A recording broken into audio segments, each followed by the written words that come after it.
So but I want to say I do love working with kids, though. That's absolutely my passion. And I thank God every day that I have the opportunity to work with young people.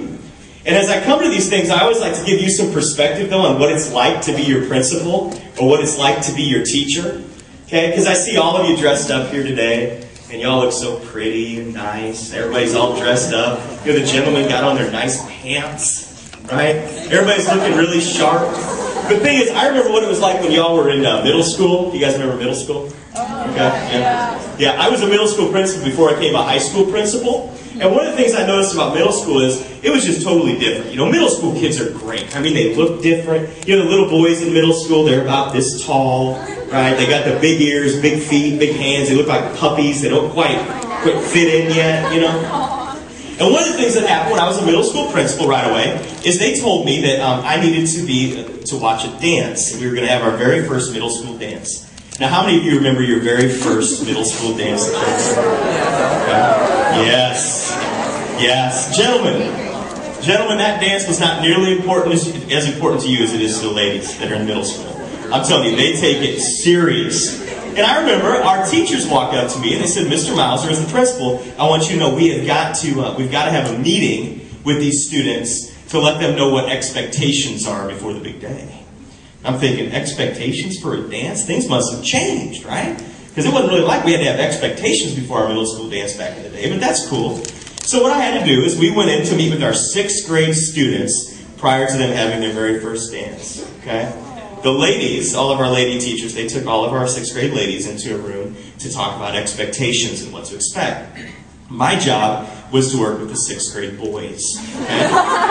So I walk into this room and I got every 6th grade boy at the school that I'm the principal at. And I said, now listen, we're here to talk about expectations. I want to make sure you have a good dance. I want to make sure every one of you have a good time. This is a memorable experience. And I'm telling you what, middle school little boys in the 6th grade look awkward. Okay? So I wasn't sure if they were going to have fun or not. So I'm sitting there kind of worried about it, you know, and they asked the cutest questions, okay? I love working with kids. So I said, you know, now, anybody have any questions about the dance? One little boy raised his hand, little 6th grader, cute as can be. Mr. Mauser, what should we wear? It's cute, right? I said, hey, no problem, that's cool, that's a great question. There's no bad question. You wear jeans, you know, something, a nice shirt, whatever, not a big deal. Doesn't have to go crazy, just, you know, you just wear what feels right. Cool. Another little boy raised his hand, okay? True story. He raised his hand, he says, Mr. Mauser, what happens if I ask a girl to dance and she says no? I'm sitting there looking at her, I'm thinking that's probably going to happen to you quite a bit. But I didn't have an answer. Like, I couldn't come up with something on the spot. Well, this other kid in the front row sitting there, equally awkward looking, raised his hand. He says, I'll tell you what, if you ask a girl to dance and she says no, you just look at her and say, I don't think you heard me right. I said you look fat in those pants.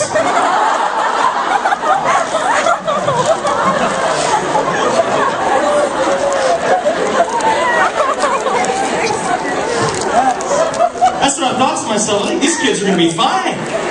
What? So the dance starts, right? And they're standing there. You get the tall girl who's a senior, couldn't find a date, next to a little freshman boy. And she's like, oh, they're playing my jam. And this is how she dances. Okay? I was like,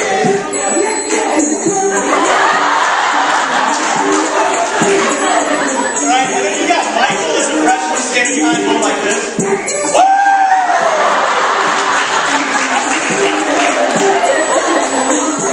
The kids that are really, truly successful are the ones that are not afraid to fail. Now, I got a son and a daughter. My daughter is 6 years old. Her name is Morgan.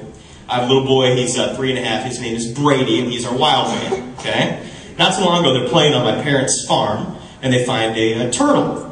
Now, they bring the turtle up to our house or whatever, up to theirs, and we bring it home. They name the turtle Melvin after my dad, their grandpa, because I swear to you, it looks exactly like him. Okay? And they take real good care of the turtle. There's everything you do to take care of a turtle. I don't know, we got a little aquarium thing they set it in, and everything's going great. And not too long ago, my daughter comes in, Melvin in hand, and she does everything you do to wake up a turtle, right? And Melvin didn't wake up. So my little daughter is just bawling, I mean, tears streaming down her face. She runs into my wife and I.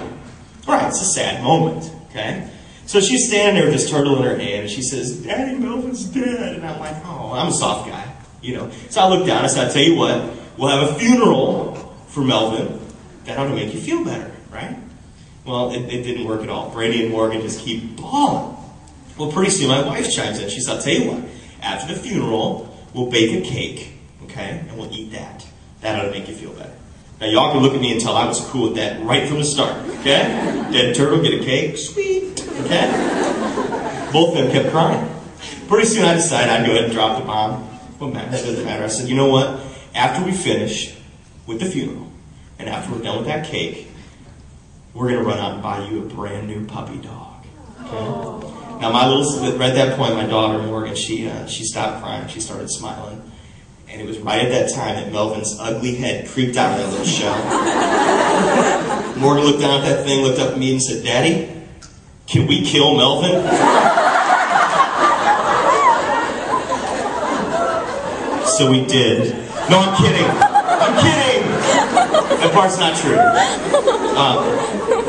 Here's the point of that story. There's a lot of times when we in high school, I think we try things, okay?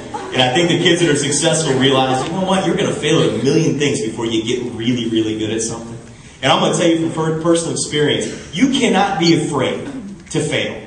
And you can't be afraid to look like a fool, all right? You have got to be willing to go out and take risks and have the confidence to try things, see if you like them. You might not do well, and that's okay. That's okay, because the kids that are truly great, the kids that I see that are resilient, the ones that always succeed, are the kids that realize this. That's that when a door of opportunity slams shut in your face, it just means another one's about to open. Alright, look, I got a point. Sorry. My point is this. I get to work with young people every day, and I don't have to sit in a cubicle. I don't have to have the type of job where I go to work and hate what I do. I get to have the type of job where I get to go to work every day, and hopefully, by the time the day is over, I get to make an impact every single day in the lives of others. And I get to be entertained by all of you. But I also get to learn from you. You know, and there's days that go by that I thank God that I have the opportunity to work with young people every day. That's what I'm here to talk to you about. I'm here to tell you today that to be successful, I think it takes 3 things. And I'm going to tell you what those things are.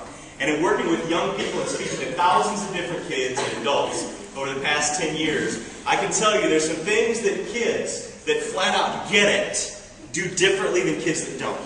And I think there are 3 things. Number 1, I think they see opportunities as they come along and they take advantage of them. And I'm going to talk about that. Number 2, I think that the students that are really successful have faith and aren't afraid to let people know that they can have faith in them. And lastly, and most importantly of all, I think the kids that are truly successful, now hear me out, I think the kids that are truly successful, and the adults that are successful for that matter, realize that there is nothing more important than the power that we can have over one another. Because I think as teachers a lot of times, and as kids, you don't realize how much your teachers are impacted by you. I don't think you understand that when we go home at night and you're struggling with something, we hurt too. I don't think you realize that we as educators fall in love with you, just like you're our own children. And it's very, very important that you take the time out of your schedule to make sure you say thank you to those people that have impacted your life. And also realize this, never, ever underestimate the power of impact that you can have in the lives of another person. And you get to choose whether you're going to impact somebody's life positively or negatively.